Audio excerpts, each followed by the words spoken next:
وخاص وأولا ثلاثة بلا شرط جنسا بعيد لا قريب أو وسط نسبة الألفاظ للمعاني خمسة أقسام بلا نقصان تواطؤ تشكك تخلف والاشتراك عكسه تردف واللفظ صغرهما مجابة كلية كبرهما سلبة جزئية فمنتجا لأول أربعة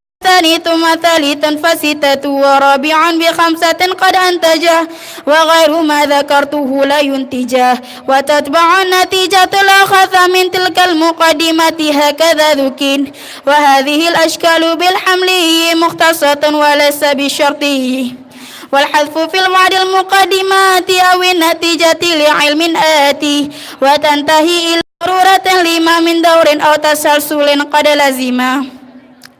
ومنه ما يدعى بالاستثناء يعرف بالشرط بلا امتراء وهو الذي دل على النتيجة أو ضدها بالفعل لا بقوته فإياك الشرط ذات الصال أنتج وضع ذاك وضع التالي ورفع تال رفع أول ولا يلزم في عصيه لمن جلاه وإياك منفصلا فوضع ذا ينتج رفع ذاك والعص كذا وذاك في الآخر ثم إياك مانع جمع فبوضع ذا ذكر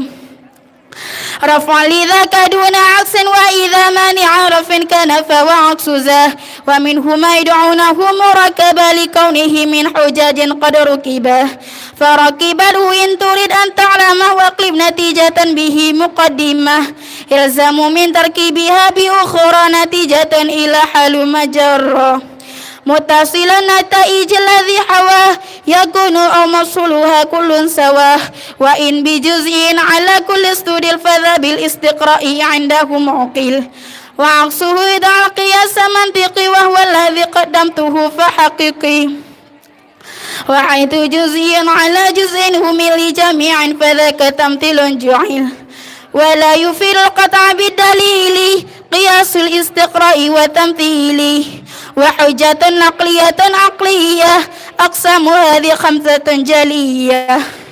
خطابة شعرا وبرهان جدل وخامس سفسسة يلت الأمل أجلها البرهان ما ألف من مقدمات باليقين تقترن من أولية مشاهدات مجربة متواترات وحدثية ومحسوسات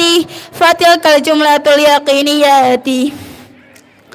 وفي دلالة المقدمات على النتيجة قلقات عقلي أو عادي أو تولد أو واجب والأول مؤيد وخطأ البرهان حيث وجد في مادة أو صورة فالمبتدا في اللفظ لكن أو كجعل ذا تبين مثل الرادف ماخذه وفي معاني الالتباس كذبه بذات صدق الفهم المخاطبة كمثل جعل الأعراض الكذات أو نتيجة إحدى المقدمات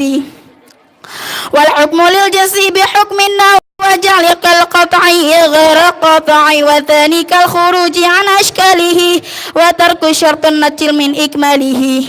هذا تمام العرض المقصود من أمهات المنطق المحمود قد انتهى بحمد رب الخلق ما رمته من فن علم المنطق عظمه المولى العظيم المفتقر لرحمة المولى العظيم المقتدر الأخضري العابد الرحمن المرتجي من ربه المنان مغفرة تحيط بالذنوب واكتشف الغطاء عن القلوب